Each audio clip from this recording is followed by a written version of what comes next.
Raz, próba mikrofonu. Witam powtórnie na moim kanale. Słuchajcie,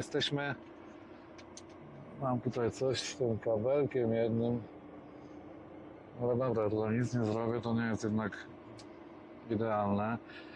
Tutaj coś mi cały czas brzęczy. Mam nadzieję, że będzie lepiej. Słuchajcie, jesteśmy w Nevadzie. Mam dosłownie pół godziny, no nie, trochę więcej, no niech będzie 40 minut do Reno, Nevada. To jest na granicy stanu z Kalifornią. Miasto graniczne, można powiedzieć. I tam właśnie nie jedziemy do Kalifornii, w sensie jedziemy do Kalifornii, ale jedziemy na południe, czyli będę jechał Nevadą i będę chciał Wam coś pokazać. Piękne widoki. Słuchajcie, jest skrzynia biegów, o której będę mówił kiedy indziej. Skrzynie biegów w Ameryce, w trakach są inne niż skrzynie europejskie. Ja tylko pierwszy bieg muszę wrzucić ze sprzęgłem. Reszta biegów jest bez sprzęgła, także troszkę to jest inaczej. Uważam, że gorzej, ale tak jest.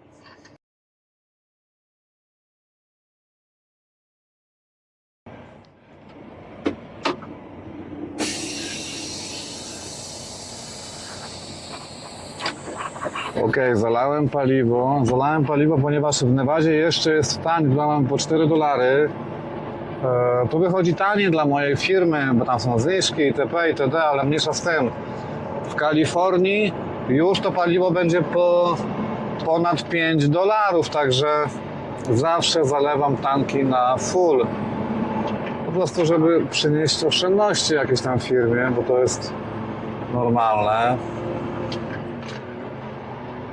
Pogoda, jaka jest pogoda w Nevadzie? Jest ok, powiem wam, że do jazdy jest ok. Miałem delikatne wiatry wcześniej rano. Wyoming wczoraj minus 15 Celsjusza, było bardzo potwornie zimno. Ja nie zalałem w ogóle, tutaj zalewamy, wiecie. Ja mam taką praktykę, że wszystko poniżej 10 stopni Celsjusza wlewam już płyn taki antyżel, żeby ropa nie zgęstniała, bo jak zgęstnieje, to wiadomo o co chodzi. Ja nie pamiętam, żeby to było, chyba paliwo zimowe jest w Europie i tego się nie robi,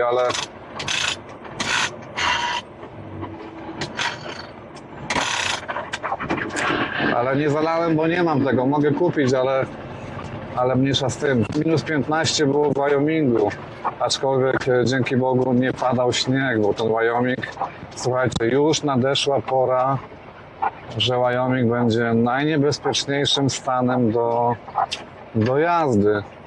Wolałbym nie jeździć tam do 80. No.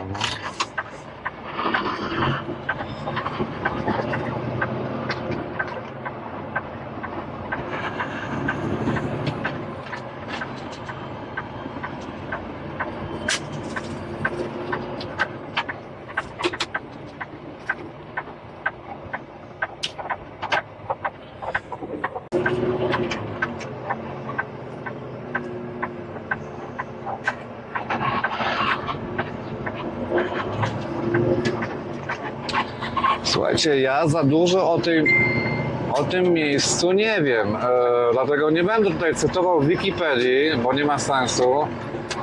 Coś tam wam powiem, ale nie za dużo. Głównie mi chodzi o to, żebyście zobaczyli to miejsce, bo to jest jedno z najpiękniejszych miejsc w Ameryce. Mówię oczywiście o jeziorze Tahoe. Jadę tutaj właśnie poniżej do miejscowości South Lake Tahoe. To jezioro, słuchajcie, jest bardzo wyjątkowe, bo powstało według naukowców oczywiście ponad 2 miliony lat temu, także woda, kryształ, etc., etc. Jest tam co naprawdę oglądać. Dlatego właśnie chcę wam to pokazać.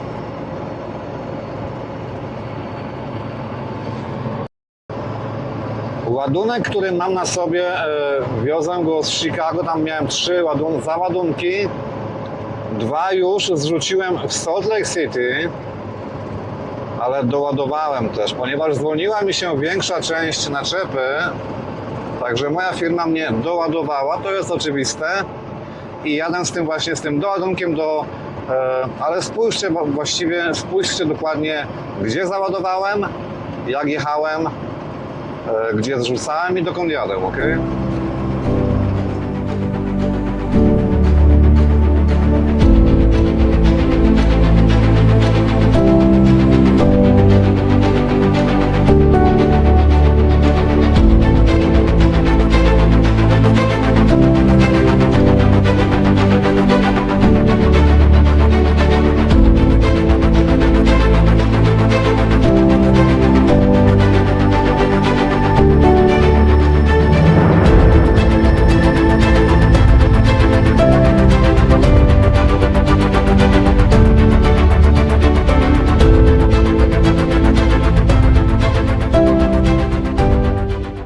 Północna Kalifornia.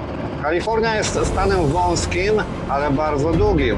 Na północy jest główne miasto San Francisco, na południu San Diego, ale to główne Los Angeles, gdzie nie ma zimy.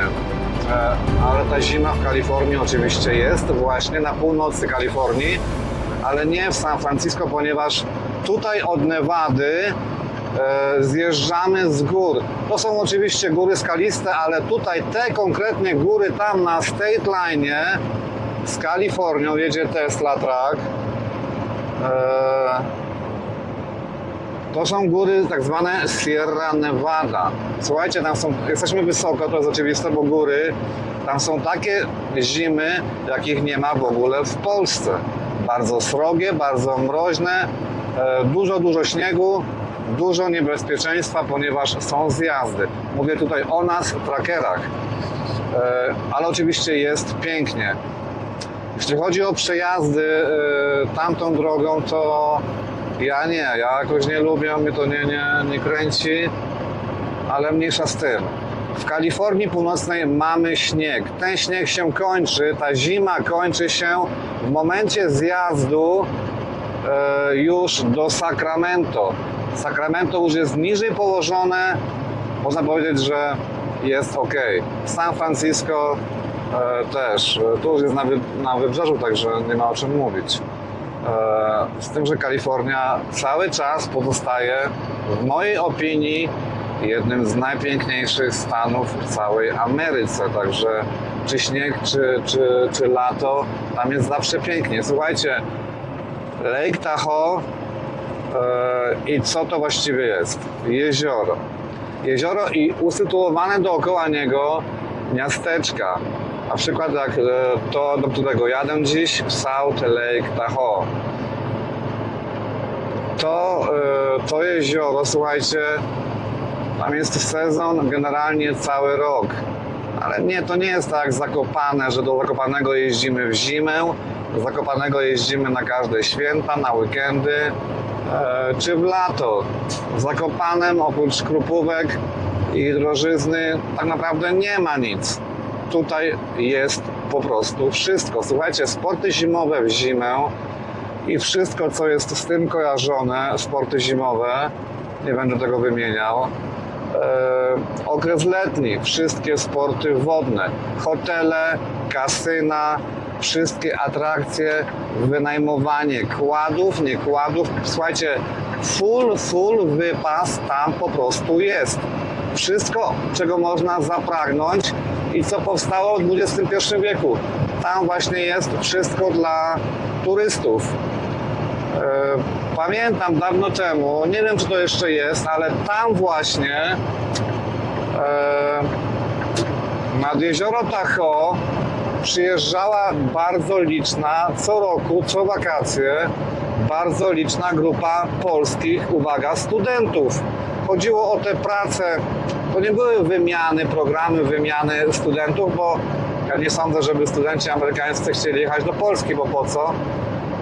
Ale studenci polscy przyjeżdżali do pracy do Ameryki, nie tylko do Lake Tahoe, ale przyjeżdżali wszędzie. Ale mówimy o Lake Tahoe. Tam pracowali w kasynach, w hotelach, nie wiem dokładnie czy w kasynach, bo mówimy o kasynie, ale na pewno w hotelach, na pewno w całej tej logistyce, która tam po prostu jest.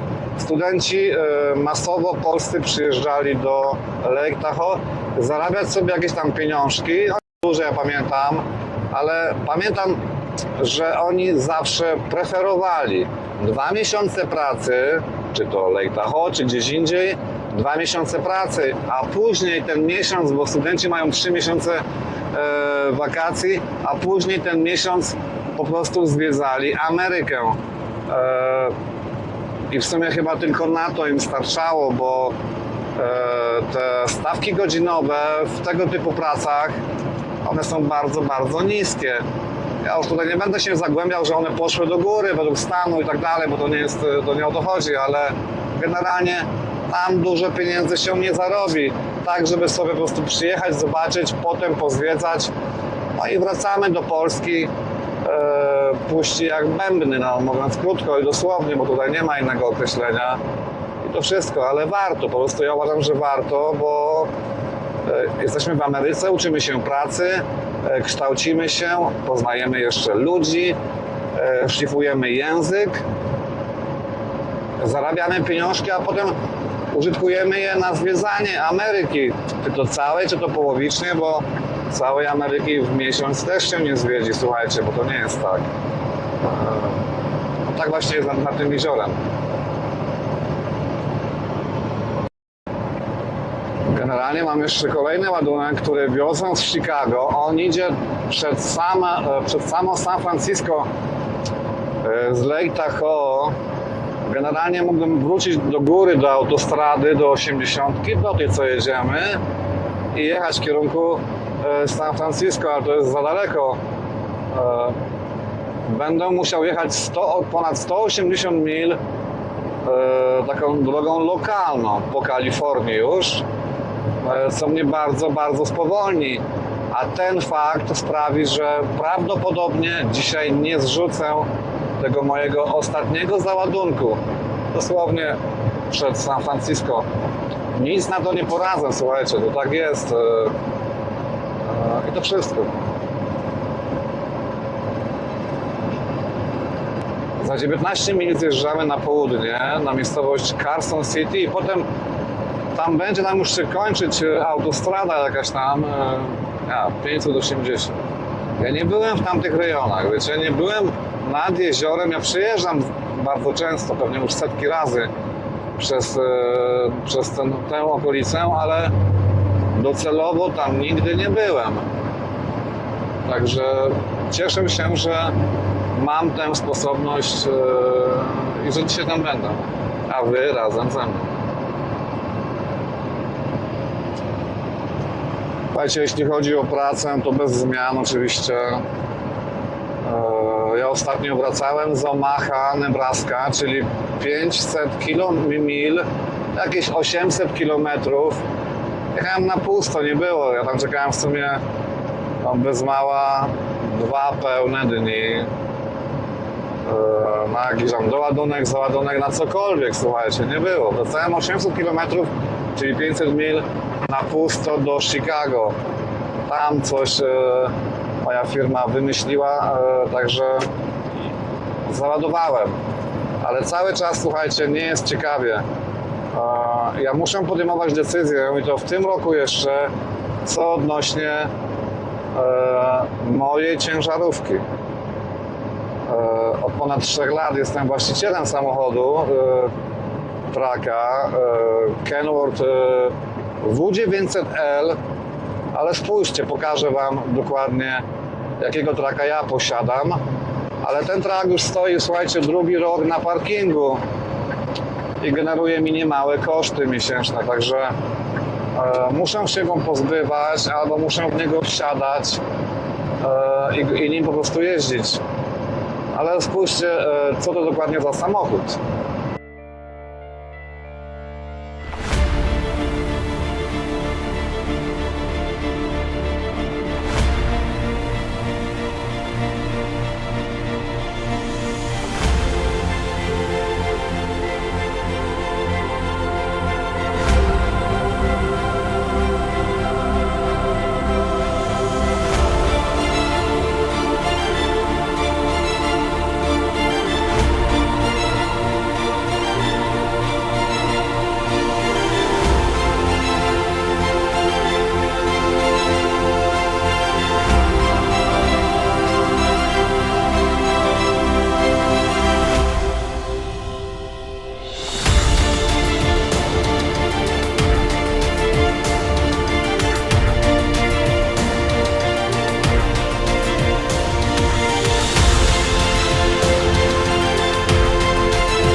właśnie, jest piękny. To nie jest młody samochód, to jest stary, ale jest odświeżony, jest zrobiony, w pełni sprawny.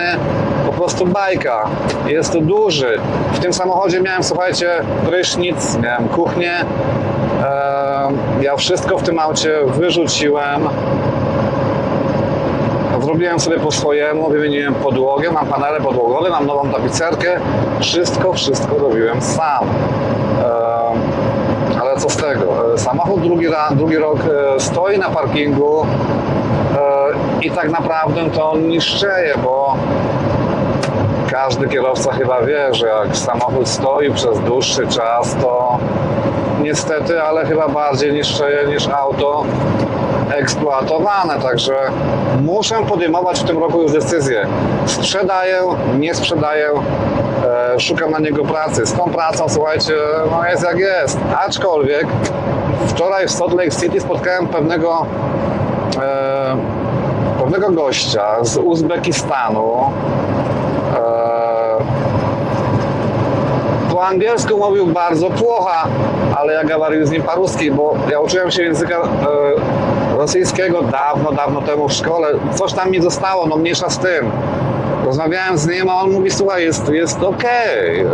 No tyle i tyle on zarabia, jego syn, on jest też oczywiście owner operator, czyli właścicielem swojego samochodu, ma swoje wszystko jest totalnie taki independent, niezależny przewoźnik. Jego syn w Filadelfii szuka mu ładunków, jest po prostu w pariatkie, co mnie bardzo zdziwiło, bo nie wiem, co o tym sądzić już.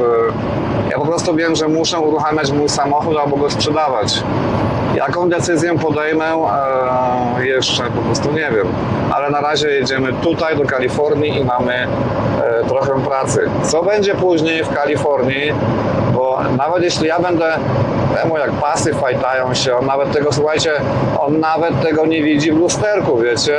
Jest na oversize, spójrzcie przed nami, jest na oversize, czyli ponad wymiar. Wszystko mu tam lata, a on nawet nie spojrzy w lusterko i nie widzi, ale to, słuchajcie, to jest tutaj standardem po prostu, no co by dużo mówić.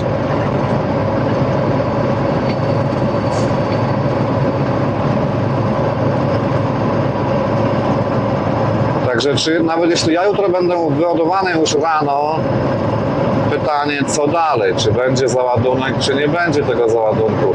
Jak ten pas wpadnie mu tam w koło, pociągnie i tak dalej, słuchajcie, to rodzi takie niebezpieczeństwo na drodze, a ten gość sobie nie zdaje po prostu z tego nawet sprawy.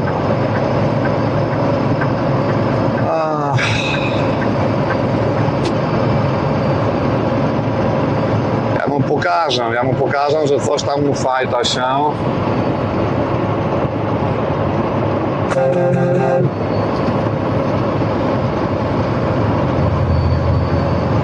Najważniejsza, słuchajcie, jest słuchawka na uszach i rozmowa z kumplami. To jest tutaj najważniejsze. Cała reszta to już jest na dalszym planie.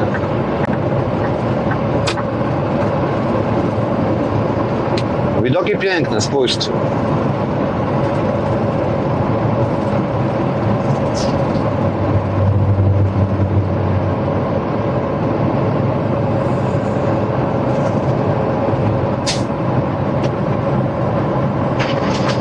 Słuchajcie, całe to safety, czyli te wszystkie regulacje związane z bezpieczeństwem tutaj w Ameryce. Ja jestem kierowcą z Unii Europejskiej. No oczywiście przechodziłem w Wordzie w Łodzi kurs na przewóz rzeczy. To jeszcze nie było wtedy tak, że jechałeś sobie na weekend do Łowicza czy tam do Skierniewic, siedziałeś w hotelu 2 dni, weekendowe, takie zaoczne kursy jakieś, płaciłeś już jakieś tam pieniążki i dostawałeś. Nie, wtedy trzeba było 100% frekwencji, 8 godzin dziennie, coś z tego kursu wyciągnęło się. Ja na pewno bardzo dużo, ponieważ takie rzeczy dla mnie są ważne i interesujące. Tutaj nie ma takich kursów, tutaj w ogóle nawet nie ma o czym mówić kompletnie. Ale o co chodzi?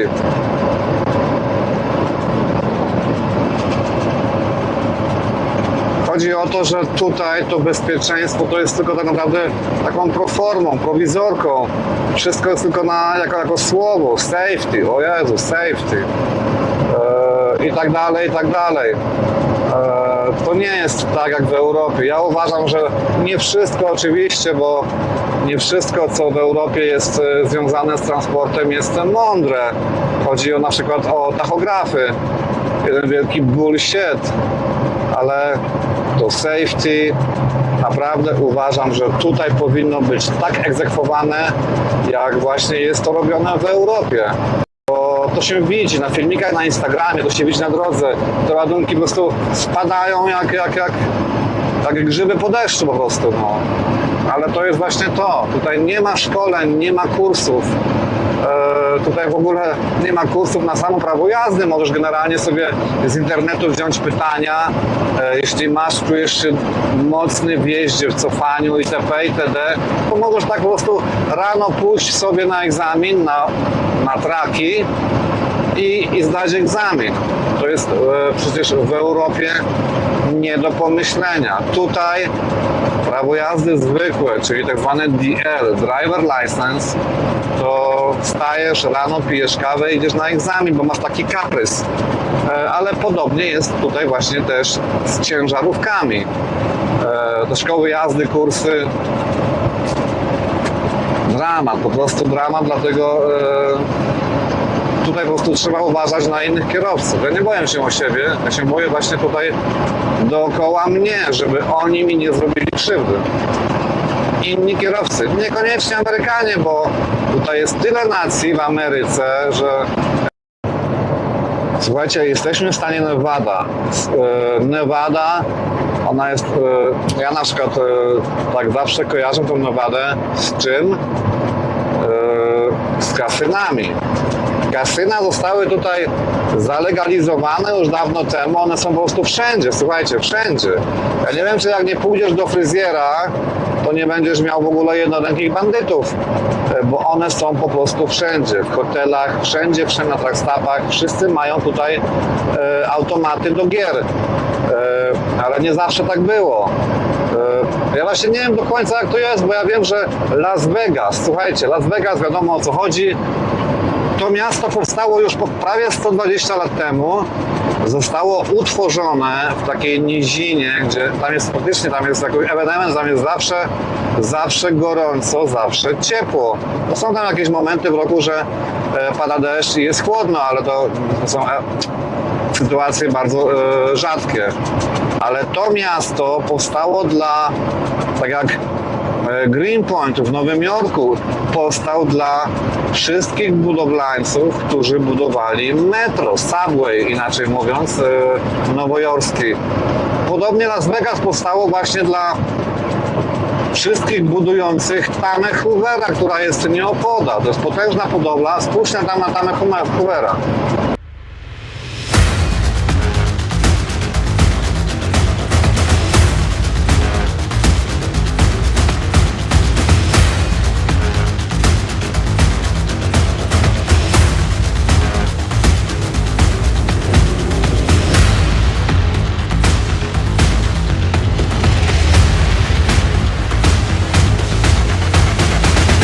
No właśnie, budowano tą tamę Hoovera, to był początek XX wieku i to Las Vegas powstało właśnie tam 1900, nie pamiętam, czy 10, czy 7, czy 5, coś takiego. Kasyna. Ale tak naprawdę tutaj te kasyna dopiero zalegalizowano pierwszy raz, czyli że one są wszędzie legalne, może mieć każdy, przed II wojną światową, także mówimy o kilkudziesięciu latach, 20 czy 25, nieważne. Ja tak właśnie zawsze myślałem, to powstało kasyno, powstało Las Vegas w 1910 czy 5 i przez tyle lat te kasyna były nielegalne, chyba z tego wynika, że były nielegalne, no ale mniejsza z tym. Tutaj Nevada to przede wszystkim kasyna. Wjeżdżamy właśnie do miejscowości Reno, Nevada i będziemy kierować się na południe, na Carson City, a potem na Tahoe. Jest, która godzina jest?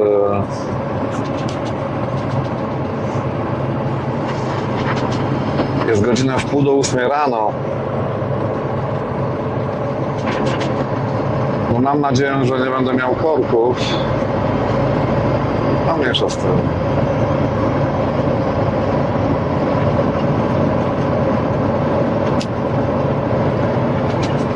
Słuchajcie, nie jest źle z temperaturą, bo jest 47 Fahrenheita, czyli jakieś, a niech będzie 6-7 Celsjusza, tak na oko, tak nauczyłem się na oko mniej więcej szacować. 47 to będzie jakieś 6-7 stopni Celsjusza. Nie jest źle, bo mam nadzieję, że w Kalifornii będzie cieplej.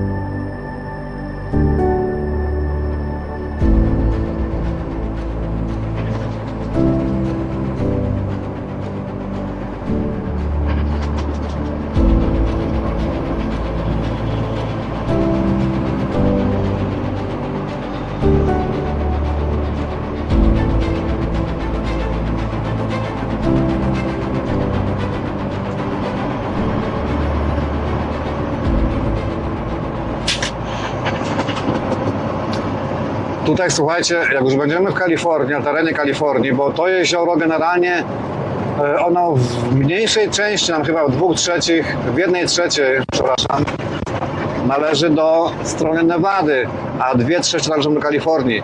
Ale już Kalifornia i na dół, tam mamy parki narodowe. Ja już pomijam Dead Valley, Dolina Śmierci nie jest parkiem narodowym, ale zdaje się, już nie pamiętam, czy Yosemite National Park jest wyżej, czy Sequoia National Park, ale chyba jest Yosemite jest pierwszy na północ.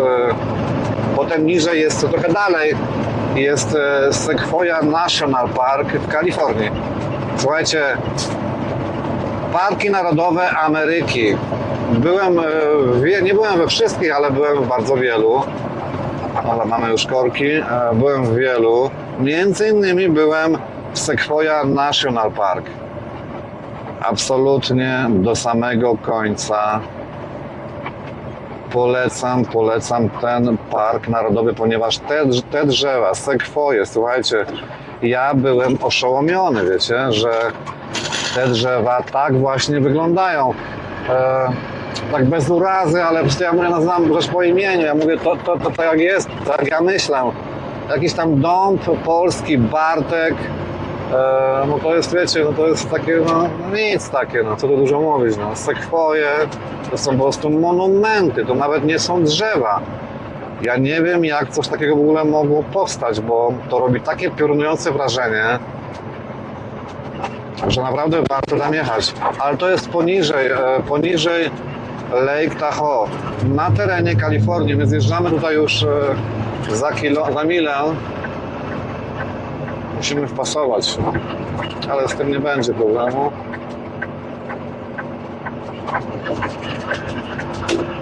Słuchajcie, moje kamery mi nie działają, ale już znalazłem problem. Te kamery na zewnątrz traka. Znalazłem problem i dzisiaj to rozwiążę, dzisiaj to naprawię, bo pomaga mi to, powiem wam, w wielu sytuacjach, wiecie, ja tu wszystko widzę dookoła traka, co się dzieje. Nie mam naczepy typowej, która zasłania wszystko. Na flatbecie, na niskim ładunku mam po prostu widok całego tyłu, a to jest bardzo fajne i pomocne.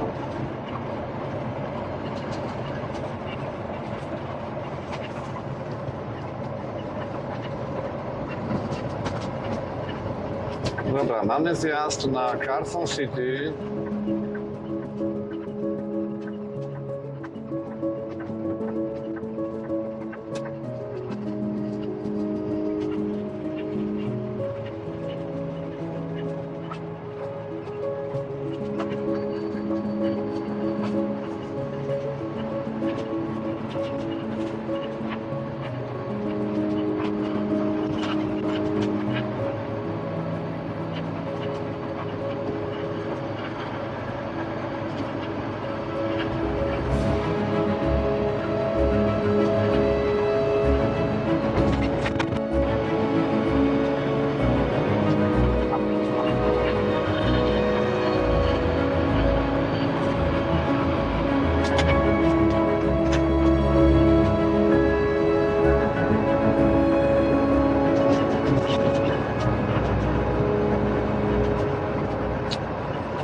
Słuchajcie, jeśli chodzi o skrzynię biegu, tak powiem wam szybko bardzo.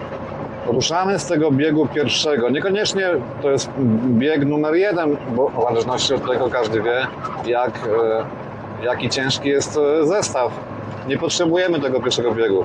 Ja często ruszam czy z trzeciego na małej skrzyni, czy nawet tam z 5, czasem wyższego, zależy. Ale o co chodzi? Ruszamy, ten pierwszy nasz zapoczątkowanie ruchu traka musi być ze sprzęgłem, to jest oczywiste. Później tutaj w Ameryce nie używamy sprzęgła, mimo to, że ono jest, tak? I teraz właśnie o co chodzi w tych biegach tutaj? Musimy tak dobrać prędkość samochodu w stosunku do obrotów silnika, że ten bieg potrzebuje, właśnie ma ten jeden moment, który ten bieg wejdzie. Jeśli ta prędkość jest zła wobec obrotów silnika, ten bieg nam nie wejdzie, mamy zgrzyty. Tak to właśnie jest. Czy to jest dobre? Nie wiem, ale z kolei inna sytuacja. Mamy to sprzęgło, wysprzęglamy skrzynię biegów od silnika, wrzucamy sobie, bieg nam w Europie zawsze wejdzie. Nawet jeśli wrzucimy zły bieg, to zahamujemy tym silnikiem i tak dalej, ale zawsze ta noga musi tam to sprzęgło wciskać i tak dalej. Tutaj ja w ogóle nie używam lewej nogi, tylko do ruszania. Ale jest tak, słuchajcie, jestem ciężko, mam pod górkę, jestem w mieście, skręcam jeszcze pod górkę. Gdzieś ten bieg pogubię się, wiecie o co chodzi? Bo coś mnie nagle spowolni, na przykład jakiś samochód, ja wytracę tą prędkość delikatną i ten bieg, który planowałem wrzucić zanim zacząłem cokolwiek, już nie ma racji bytu, już jest złym biegiem, a ja go wrzucam, nie wchodzi mi. Ale wtedy robię tylko przykazówkę, nadaję mu obroty wyższe, no i bieg wchodzi. Ale nie ukrywam, że czasem też mi bieg nie wejdzie, co nie jest w ogóle nie wiadomo czym, bo tutaj tak po prostu jest. Takie są skrzynie. Skrzynie biegów potrzebują ten moment, żeby wszedł bieg niższy, redukcja lub wyższy. Tutaj mam skrzynię 13 standardową. Wcześniej jeździłem Peterbiltem z 18-biegową skrzynią. No, tylko tyle się różni, że na małej skrzyni są też półbiegi. Ale ja nawet nie patrzę na biegi, bo ja to tak na słuch robię. Kiedyś pamiętam, jak się uczyłem na tych skrzyniach.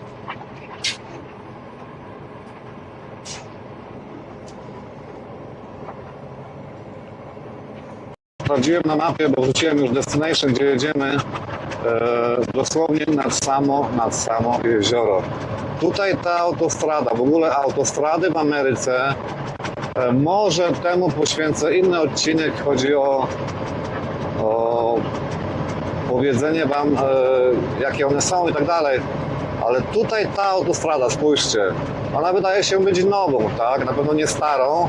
Tutaj jest cały czas, zobaczcie, cały czas, ja dosłownie chodzę, wszystko się trzęsie w samochodzie, wiecie? Są te fragmentaryczne plastry betonowe. Tak kiedyś, pamiętam dawno temu, jak jeszcze nie było A4 z Wrocławia do Zgorzelca, to się tak właśnie jechałem po takim klepisku.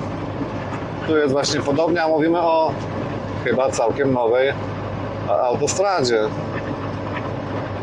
Tak krótko rzecz ujmując, to powiem wam, że ten temat może poszerzę w innym odcinku, ale w konfrontacji Europa, ja nie mówię o Polsce, bo tam mamy tylko kilka autostrad, ale w konfrontacji Europa, Ameryka, jeśli chodzi o autostrady, Ameryka nie ma kompletnie żadnych szans. One są wszędzie, owszem, autostradą. Jedziemy wszędzie autostradą, ale chodzi o jakość. Jest po prostu dramat. Ale o tym będę mówił może kiedyś indziej.